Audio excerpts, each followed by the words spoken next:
Good afternoon, everyone, and welcome. Thank you for joining us for this launch of the 2025 annual report.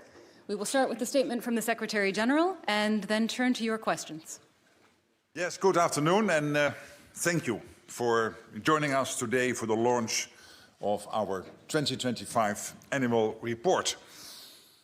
This report is basically a summary of what we have discussed, what we have decided, and also what we have done as NATO throughout 2025. And it was quite an eventful year.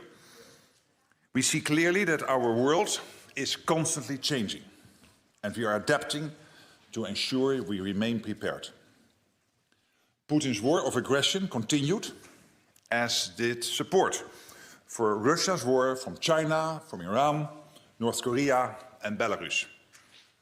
We saw increasingly reckless Russian behavior in the context of NATO territory, whether through airspace violations or hybrid threats. China continued its military build-up. The threat from terrorism persisted. The threat picture across 2025 made clear the need to do more. And throughout the year, NATO continued to come together to ensure that we are ready and able to respond to any threat across all domains, both now and in the future. Last year, NATO began a new chapter in our common defense. We recognized collectively that this complex and more dangerous security environment called for a bolder approach, one that demands a stronger, a fairer, and a more lethal alliance. And that is why at the NATO summit in The Hague, allies took a historic decision to raise defense investment to 5% of GDP. And as allies are now allocating more to invest in crucial capabilities, we need to ensure that the supply meets our demand. So we also agreed to ramp up defense production and innovation to ensure our industries can provide what our militaries need. These were defining decisions that will shape the future of our alliance for years to come. The figures in the report speak for themselves. We have made significant progress on defense investment, and NATO is stronger today than it has ever been. In 2025, for the first time, all allies met the goal agreed in 2014 to invest at least 2% of their GDP on defense. And many went much further. In fact, we saw 20% increase in what Europe and Canada spent on defense in 2025 as compared with 2024. Continuing this crucial trend will be a priority in the years to come. For too long, European allies and Canada were over-reliant on US military might. We did not take enough responsibility for our own security. But there has been a real shift in mindset, a collective recognition of our changed security environment. And as a European, I'm proud of what we are doing, the tremendous progress being made. We are investing because it is crucial to be able to address the threats we face. Russia remains the most significant and dire threat to security in the Euro-Atlantic area. In the past year, Russia has tried to test our security and disrupt and divide our societies, whether through airspace violations, sabotage, and malign cyber activities, or political interference and information threats. NATO's response to reckless provocation, whether from Russia or others, has been clear, swift, and decisive. Damage to our critical undersea infrastructure prompted the creation of Baltic Sentry to better guard against potential threats to our undersea infrastructure. In September, airspace violations from Russian drones over Poland led to the creation of Eastern Sentry, further strengthening Allied deterrence along the eastern flank, from the high north to the Black Sea. Through both Baltic and Eastern Sentry, we are testing new solutions and integrating innovation, including through the use of drones and counter-drone technologies. And as we continue to invest in the deterrence and defense of the whole of NATO, we also continue to provide crucial support to Ukraine. Our security is so closely connected. And that's why in 2025, allies provided the overwhelming majority of military assistance to Ukraine.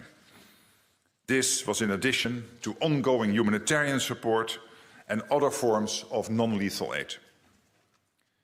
In February 2025, we opened JTAC in Poland, the first joint NATO-Ukraine center to share lessons learned from the war. In the summer of 2025, we launched Pearl, providing billions of euros worth of vital American military hardware to Ukraine, paid for by NATO allies and partners. We continued to deliver crucial support through NSATU, our command in Wiesbaden, and we worked with allies and partners who formed the Coalition of the Willing in 2025 to ensure that, once the war comes to an end, there are security guarantees in place to secure the peace. 2025 was a landmark year for NATO. This is clearly demonstrated and documented in this annual report, which I'm proud to share with you today.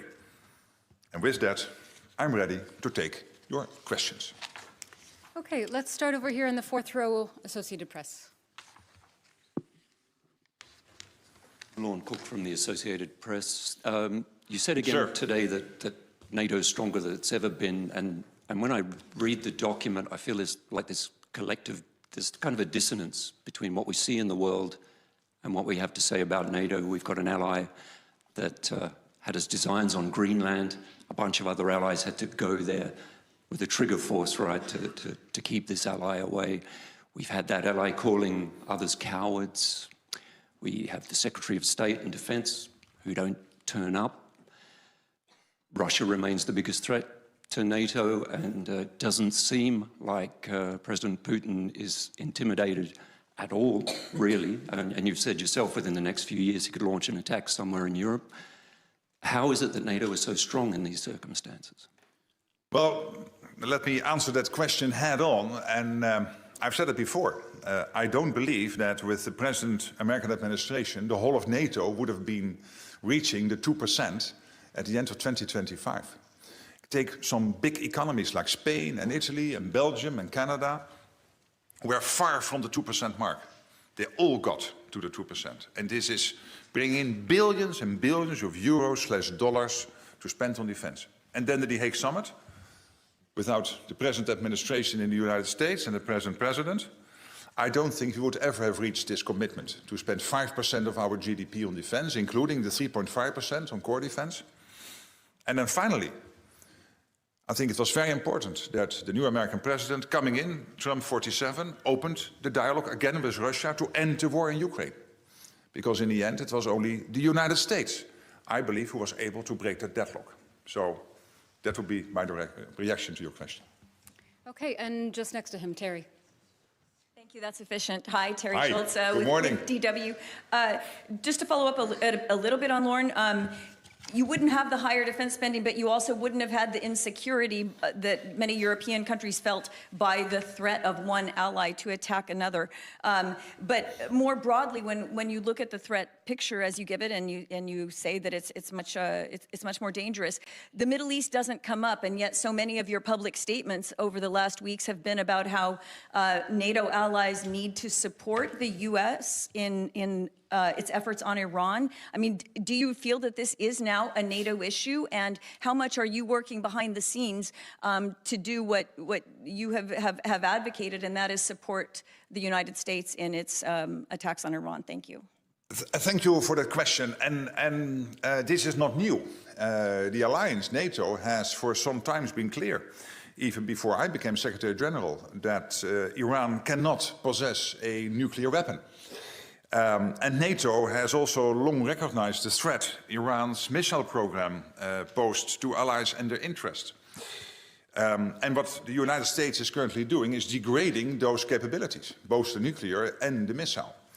And take as an example what happened with Diego Garcia, the UK-US base, which was targeted by a missile which therefore could reach 4,000 kilometers.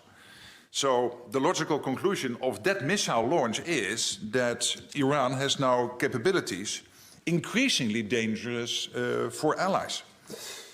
Of course, the good news is that NATO stands firmly with all allies. We successfully, as you know, intercepted ballistic missiles heading to Turkey from Iran on 3 separate occasions. And when it comes to making sure that sea lanes are opening up again, and if they have opened up again, that collectively we are able to, as a world community, to make sure that ships can sail there.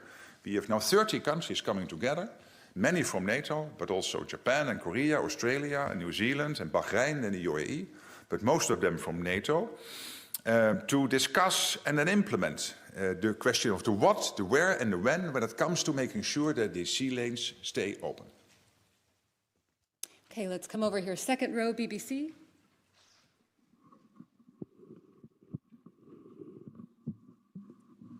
Thanks very much, Mr. Rutte. Good morning. Good morning to you. Congratulations with your new Director General.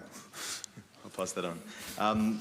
The first question is on Iran. You told our partners at CBS News that President Trump is doing this to make the whole world safe. I was just wondering how you can argue that in the short and medium term, and also how concerned you are about the impact on Ukraine, because you talk about how it's so central to Europe's security, and we've seen already how it's really benefiting President Putin, what's happening in terms of the easing of sanctions on oil, and that the Ukrainian conflict is being overshadowed, which I know is a concern of yours. And secondly, if I may, you have made a conscious decision not to criticize President Trump publicly. You're among a number of figures on the global stage who have done that.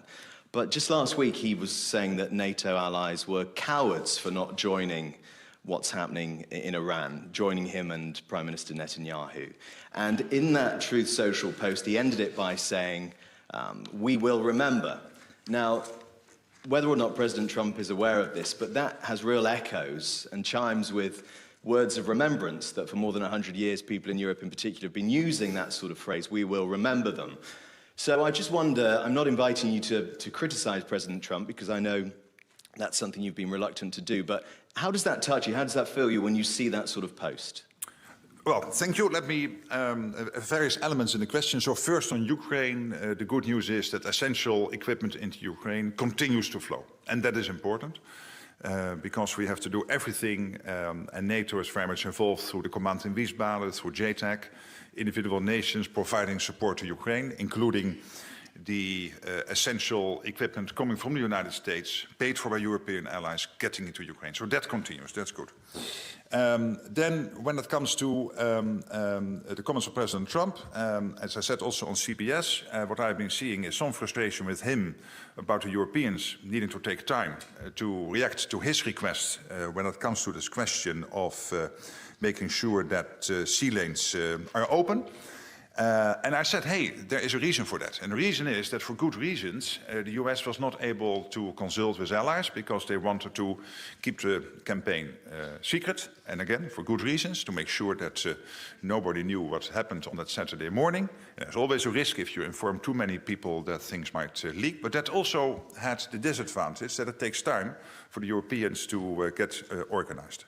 The good news now is that thanks to the leadership from the United Kingdom, France and others, originally 6 countries, the UK, France, Italy and Germany and Japan and the Netherlands, then on Friday 22 countries, and by now over 30 countries, have committed to come together to discuss the what, the where and the when it comes to making sure that the sea lanes stay open. And this is exactly also to the request of President Trump. And more generally, when it comes to the Middle East and the situation with Iran, NATO has been consistent over the years that NATO does not want, as an alliance, and this is a collective position, for Iran to get its hand on either a nuclear capability or a missile capability. Okay, we'll go to the fourth row. Interfax Ukraine in the center. Hi, ma'am. Good morning. Goedemiddag. Goedemiddag. U spreekt Nederlands. Klein beetje, dank u wel. Thank you, Alison. News agency Interfax Ukraine, Irina Sommer. Follow up what you just said, that American weapons continue to flow to Ukraine. Washington Post just reported that Pentagon might consider to redirect weapons which is going to Ukraine to Middle East. So what do you know about it? Because it's mentioned that it is already weapons which already was pre-ordered in the frame of Pearl, NATO program for Ukraine. So what do you know about this and what NATO is going to do or would do if it will happen? Thank you. Well, as I already mentioned in reaction to another question, this crucial equipment through Pearl, so this US vital equipment for Ukraine, including interceptors, is continuing to flow into Ukraine. And let me add that since the launch, and that was, of course, last summer, Pearl has now supplied around 75% of all missiles for Ukraine's Patriot batteries and 90% of the ammunition used in other air defense systems. So this is an important program, again, continuing to flow. Fourth row, also in the center, Anadolu. Thank you very much, Secretary General. This is Sheriff Hi, good from morning. Anadolu Agency. Good morning. You've mentioned your efforts regarding the formation of a multinational coalition outside of NATO to address the situation in the Strait of Hormuz.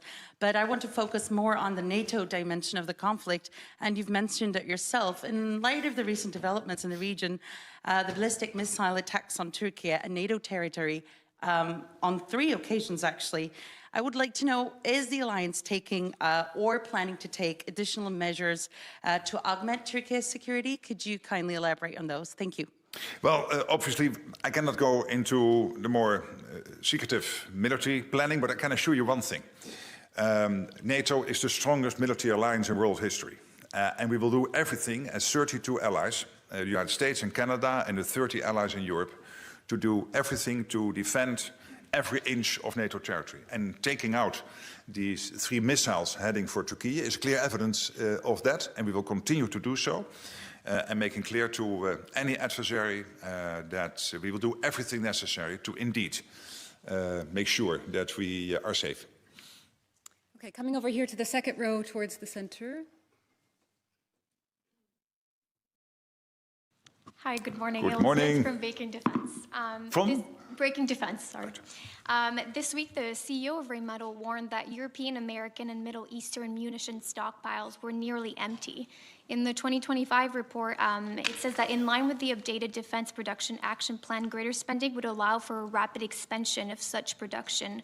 How do you explain these claims that NATO countries still have near empty munitions despite years of warning, and what concrete steps will you take to fix that gap? Thank you. Yeah, thank you so much. And this is clearly one of the main focus areas also in Ankara at the NATO summit, no doubt, how to make sure that we ramp up defense production, because defense production in the end is an integral part of our overall deterrence and defense. It is the men and women in uniform, but also making sure they have what they need to fight the wars which others want to mount on us, and we then will defeat them if they try. When it comes to ammunition particularly, as you know, there is some good news that we have been able to increase the production of ammunition 6-fold compared to a couple of years ago.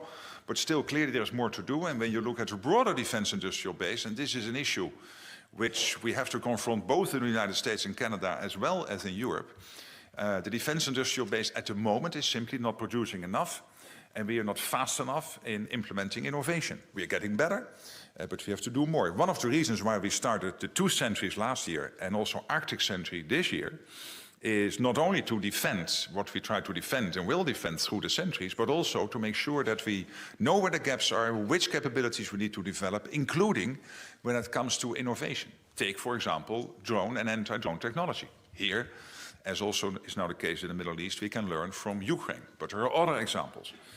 Also examples of how to make sure that the latest innovation, AI technologies, are an integral part of our overall defense. So this is crucial. I know the American president had a meeting with the 5 primes in the US I spoke with one of the CEOs afterwards. That was a very effective meeting. We are doing the same, of course, here with national leaders like President Macron and others sitting with defense industry here in Europe. And finally, this is, of course, a transatlantic issue, but it is also a transatlantic defense industrial base. More and more we see European companies investing in the United States, but we also see US companies setting up shop here to, for example, produce missiles for Patriots. Okay, and we're going to the back now. Frankfurter Allgemeine Zeitung. Thanks so much, Thomas Kutschka with FAZ. Where are you? Oh, yeah, here. Yeah. 2 questions, please. The first one, there's a report out today claiming that Russia now delivers combat drones to Iran. Can you confirm this? Does not NATO have any information about this? So the other way. And the second question, completely unrelated, the former Lithuanian Foreign Minister Landsbergis has called for a NATO investigation into whether Hungary and especially Hungarian Foreign Minister Szijjártó has leaked confidential information from NATO meetings. You've heard what he said about his behavior before and after EU meetings. Do you see reason of concern that he's behaved in the same way when he met with fellow NATO colleagues? And if so, would you launch an investigation? Thank you. Thank you very much. On the first question, of course we know that Russia, Iran, North Korea and China are working closely together. We know that Iran is one of the suppliers of essential gear for Russia to maintain and solidify its war against its unsolicited provocation, war against Ukraine. That's clear. So it tells you something when these reports come out that Russia is sharing so much also with Iran. So let's not be naive about that. I cannot tell you what intelligence is telling us because obviously that's intelligence, so that we keep that secret. But you can see yourself from open sources, and we noticed for some years that there is a close connection between Iran, Russia, North Korea, and China. And then on the second question, all 32 allies, they all agree that Russia is our most significant threat. There is no discussion about that. A threat to our security now and longer term. And also that all 32 allies are totally committed to make sure that we have the collective defense in place, we take the necessary steps required to ensure indeed that we can deter and defend. So we're working together with all allies on this every day. Okay, now the third row in the center, Al Jazeera. Wait for the mic, please. Wait for the mic, please. Good afternoon. Good afternoon. Step Fazer from Al Jazeera. Hi. I want to clarify something because you have been under criticism in the last couple of days because of the interviews you gave in the weekend. European diplomats felt you overstepped your role because the mood in Europe was not endorsing the war Israel and the US are now fighting, but there was a much more hesitation, and also the fact that you said all these countries are coming together. The message the European nations were saying that they only want to help when there is a ceasefire, or at least the fighting has stopped. The message you're giving now sounds different, so could you please respond to this criticism and clarify exactly what these 30 countries are going to do? Yeah, I don't think I think I'm still saying the same, and that is that, as I said also on Sunday, that NATO has always been consistently clear that the whole of the alliance, that obviously for Iran to possess a nuclear or a missile capability poses a threat not only to the region, an existential threat, by the way, to potentially Israel, but also a threat to Europe. And Iran is an exporter of chaos to the region and to the world for many years now. Let's not be naive about that. And what the United States is doing now is degrading that capability. And yes, I applaud that. In the alliance, you will always have different views. That's unavoidable. It is an alliance of democracies. But when it comes to not accepting Iran having a nuclear and missile capability, we all agree. The whole of the alliance has also condemned the indiscriminate attacks of Iran on its neighbors. That was in a meeting only last week with ambassadors also of the Gulf states here at NATO headquarters. And then, indeed, when it comes to this group of countries coming together, most of them from NATO, to make sure that the Strait of Hormuz, the sea lanes, are open. And indeed, that begs the question, given the fact that the war is ongoing. What does that mean in terms of the what question, the when question, and the where question? Actively now, countries are working together, and the United Kingdom is leading that effort under Prime Minister Starmer and the senior military in the United Kingdom, together with France and others, to make sure that those questions will be answered. And this is to President Trump's request. He said, hey, I would have rather have that seen earlier starting. And there my reaction is, Europe needed time because the United States, for good reasons, was not able to inform allies of what was going to happen now 3.5 weeks ago on Saturday morning, because that would have potentially led to a leak or whatever. That was always a risk when the US had the opportunity to take out Iran's leadership. So I totally understand that. I don't criticize that, but it means that it takes some time for Europe to come together, and that's happening as we speak. All right, second row, Reuters. Thank you very much, Lee from Reuters. I'd actually like to follow up on Irina's question. So in that same Washington Post story, it said that the Pentagon had actually notified Congress that it intended to divert about $750 million in funding provided by NATO countries through Pearl to restock the U.S. military's own inventories rather than to send additional assistance to Ukraine. What is your reaction to this, and was NATO notified of this change? Thank you. Well, again, it's not for me, and it's not very difficult to do that in an open presser, but to comment on individual weapon deliveries. But I can assure you that the critical support from the United States into Ukraine, paid for by allies, so this famous abbreviation PEARL, continues to flow. And this is crucial because this is next to the intelligence the US is sharing with Ukraine, which is essential. It is also essential defense industrial output from the United States, from their stockpiles, when it comes to, for example, interceptors for Patriot systems, but also other crucial and vital military gear. Okay, just next to her, Deutsche Welle. Ksenia Polska from Deutsche Welle Ukrainian. Good morning. Good afternoon. Sorry, afternoon, yeah. Secretary General, so based on the report and what you have already mentioned about Ukraine, NATO is now coordinating the arms deliveries to Ukraine. It's coordinating the training for Ukrainian army. It is learning its lessons, as you said, from Ukrainian war experience through, well, NSATO is for coordinating and JTEC is for the lessons learned. We have heard news about the role of Ukrainians also in different military trainings and maneuvers. And given this level of operational involvement and cooperation, would you describe Ukraine as already part of NATO's defense ecosystem, even without the formal membership? Well, let's be very precise on this. NATO is not party to the conflict. So NATO is indeed coordinating all the support, the training and the weapons deliveries and capturing all the lessons and making sure we share them within NATO. And then, of course, we also share our insights with Ukraine through this joint education and training center in Poland, the so-called JTEC. You're totally right on that. But then I don't want to put a particular frame on it. There is a path into NATO for Ukraine, which was agreed at the Washington Summit in 2024. That path will take time because we know there are various allies not accepting NATO membership at the moment, so that is not on the cards for now.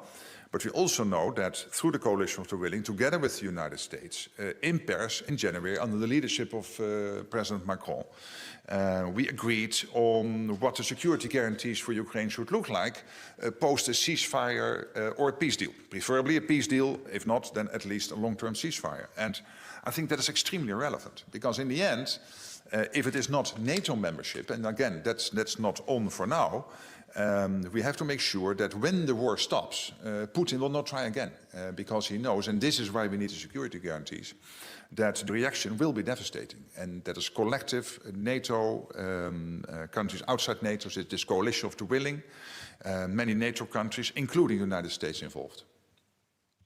Okay, front and center, Estrella.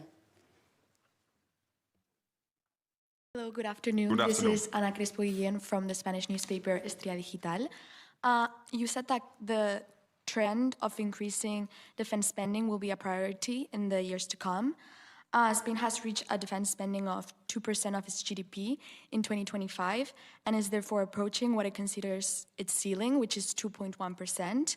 At the same time, other NATO allies that have also reached the 2% benchmark are expected to more than double their efforts toward 5% by 2035. So how do you assess the fact that over the next decade, Spain's planned increase in defense spending would be limited to around 0.1 percentage points, while most other allies are expected to make significantly larger increases? Thank you so much. Well, let me start by commending Spain, because at the beginning of last year, the Spanish defense spending was about 1.3, 1.4%, and in April I got a call from Pedro Sanchez, the Prime Minister, saying we will go to the 2%. He did.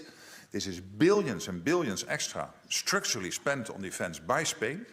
It was one of the 4 bigger economies not on 2%. The others were Italy, Belgium and Canada. And then there were some very important allies, but a little bit smaller economies like Slovenia and Luxembourg. They all reached the 2%, including Spain. Spain is deployed all over NATO in forward land forces, in missions. You have a Patriot battery securing the airspace in that part of Europe, Turkey, etc., but also wider, to make sure that we can defend ourselves in every inch of NATO territory. So Spain is really doing what Spain needs to do. And yes, at the NATO summit in The Hague, Spain signed up to the statement. But there was also, the disagreement, the agreement to disagree, that we believe Spain needs to spend 3.5 to get to the capability targets. Spain thinks it can be done on 2.2, and future will tell who is right. I think I am. We will see. But that is not new. That was the summit in The Hague. But what happened last year, really, let me commend Spain for what Spain is doing. All right, third row on the aisle. Thank you very much for the opportunity. Good afternoon, Mr. Rutte. President Trump is calling your organization an organization of cowards. You're not responding to that. Is that your strategy to keep the Americans on board? Well, let me be clear. As Secretary General, of course, the alliance is very dear to me, otherwise I would not have this role. But as I said before, the United States, under this president, is doing stuff which is quite crucial for the alliance. But then I have to repeat a little bit. It is starting again the dialogue with Russia, breaking that deadlock, getting the peace process going. It is making sure that the whole of the alliance came up to the 2%. I'm again not sure whether we would have reached that at the end of last year without President Trump. And then in The Hague, we agreed on the 5% spending target. And this is doing 2 things. One, it is equalizing with the US. That is taking out this big irritant that the Europeans and the Canadians were spending less than the Americans. A problem basically since Eisenhower. So, hey, it was about time to solve that issue. But more importantly, it is making sure that as an alliance as a whole, we have what it takes and what we need to deliver on the capability targets defense ministers agreed last June in 2025, so that if the Russians or whoever adversary wants to try something against us, we are not only now, yes, now we can defend ourselves, but also longer term we can do that. That's why we need to spend that 3.5% core defense spending, 5% overall. And that is all, yeah, I think also in a large part, and not every European likes me to repeat this, but it is true. Without Trump, I don't think it would have happened. Okay, we have a few minutes left and more questions than we have time, but let's go to AFP here in the second row. Thank you very much. Good afternoon. Good afternoon, sir. I'm Olivier Beau from AFP. I would like to come back on what you said on Ukraine, that essential equipment continues to flow to Ukraine. But the question is for how long? And we are talking here about missiles interceptors like Patriots. I mean, are you concerned that the stocks might be exhausted very soon if the war in Iran lasts longer? Thank you. Well, I mean, yes, the flow is continuing. And we also know that in the Middle East and a a lot of stockpiles are being used. That's clear. And there was this other issue already, and that is the defense industrial base, that we have to produce more. Your country, France, has some of the most impressive defense industrial companies in Europe, but please ask them to produce more. And the same I could say to colleagues from Germany. Germany, and by the way, Italy, the Netherlands, others have some of the best defense industrial companies in this part of the world, but they need to produce more. Extra production lines, extra shifts, opening new factories. The money is there. There was always the problem, can we have the 10-year safety and security in money supply? Yes, you have it now, because tens, hundreds of billion extra spent on defense, and we know that about 20 to 30% is spent on defense industrial output. So the good news is the flow is continuing, and at the same time we know, even without the campaign now against Iran, that there was the absolute necessity to ramp up our defense industrial production. And this is an issue which Europe has to face with the US, which the US has to face, and collectively, as a transatlantic defense industrial base, we have to face. Okay, third row on the aisle. Tamara Nutsubidze, independent media platform from Georgia, Euroscope. Thank you for this opportunity. Secretary General, I read in your report about Georgia that allies also revived NATO's engagement with Georgia in light of the 2024 parliamentary elections. So it is very important for us. Can you tell us more details? What was revised? What was reprioritized, as he is mentioning? And also, NATO not only a military organization, it's also a political organization. So how do you estimate recent developments in Georgia? I mean, these repressive laws against media, NGOs, civil society, opposition leaders are in the prison. So can you tell us more details? Thank you. Yeah. First of all, when it comes to Georgia, obviously we coordinate closely with the European Union. When it comes to the relationship between NATO and Georgia, we think there is merit in keeping that relationship going. But of course, we also have to recognize recent developments, and that's why we call upon Georgia to return to the path of a more pro-EU European forward-looking approach, including making sure that all the developments and let's say the whole trajectory Georgia was on in terms of democracy, rule of law, that is continued. And obviously, there are serious worries at the moment. So we have the dialogue, we have the discussion, but we have taken the position that it is better to keep the relationship going and then having that avenue to discuss those issues than to say, hey, we don't like it, we end the relationship altogether. Lithuanian public broadcaster, third row. Thank you very much. Milda Velikanskite from Lithuanian public broadcaster. Good morning. Good afternoon. Good afternoon. Secretary General, question on Ukraine. You talk about overwhelming support from NATO and that United States are crucial for a peace negotiation. Yesterday from Ukraine, we heard that United States pressure Kyiv to give up Donbas region in exchange for security guarantees from American side. Would you say it would be a fair deal, fair offer, or fair ask from a country who defended itself for more than 4 years to give up territory in exchange of security guarantees? Thank you. Well, let us first of all agree that all of us want this war to end. That is the United States, European part of NATO, Canada, but also Ukraine. Also, Ukraine wants this war to end, but it has to be a lasting end. And it means that after war ends, we have to make sure that Ukraine is sovereign, that Ukraine is secure, and we have seen a speeding up of the peace process thanks to President Trump, and I mentioned it already, commending the US efforts there. But for Ukraine to be not only sovereign, but also secure, key in all of this are the security guarantees. They are absolutely vital. And this is why it was so important that in Paris in January, the United States and the coalition of willing agreed on the security guarantees. Because this prevents Vladimirovich Putin from ever attacking Ukraine again post a long-term ceasefire or preferable a full peace deal. And of course, when it comes to territory, any decisions on territory clearly are for Ukraine to take. All right, Maria in the third row, Tanea. Thank you. Good afternoon, Hi, good Secretary afternoon. General. Maria Vassiliou Tanea. I would like to go back to the Iranian threat on Europe following the launch of ballistic missiles against Diego Garcia. Could you elaborate a bit more? Because you have repeatedly been saying in the past that Russian missiles can reach European capitals in just a few hours. Is this the case now with Iranian missiles? Are you thinking along these lines these days? And more precisely, following the Iranian missile strikes on Turkey and the drone attacks on British bases in Cyprus, what is your concern? What is NATO's concern now on the security in the Eastern Mediterranean? Thank you. Well, on your first question, let's be lucid and conscious of the fact that Diego Garcia is 4,000 kilometers away from Iran.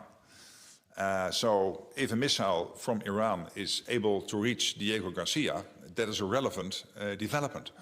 And what I was saying before to one of the questions asked, that it means that Iran already had capabilities which are dangerous for allies, but this means they are increasingly dangerous for allies. And you can do the math yourself, 4,000 kilometers. So in that sense, it's clear that where NATO allies collectively, unanimously agreed that two things should not happen. One is Iran having a nuclear capability, and secondly, Iran having its hands on a missile capability of this magnitude, then clearly there is reason to assume that there is an increasingly more dangerous situation for allies. The good news, of course, is that allies are prepared. We can defend ourselves. NATO is a very strong alliance, and you have seen that in Turkey with the 3 missiles heading for Turkey. And let me say to all citizens in NATO territory that our military, under the leadership of the Supreme Allied Commander, they are on this, all of them, to make sure that we have what it takes and what we need to defend every inch of Allied territory. All right. Thank you so much for joining us today. That's all we have time for, but very grateful to see you and have a good afternoon. Have a great afternoon. Yes. Thank you. And see you later. Yeah. At the reception.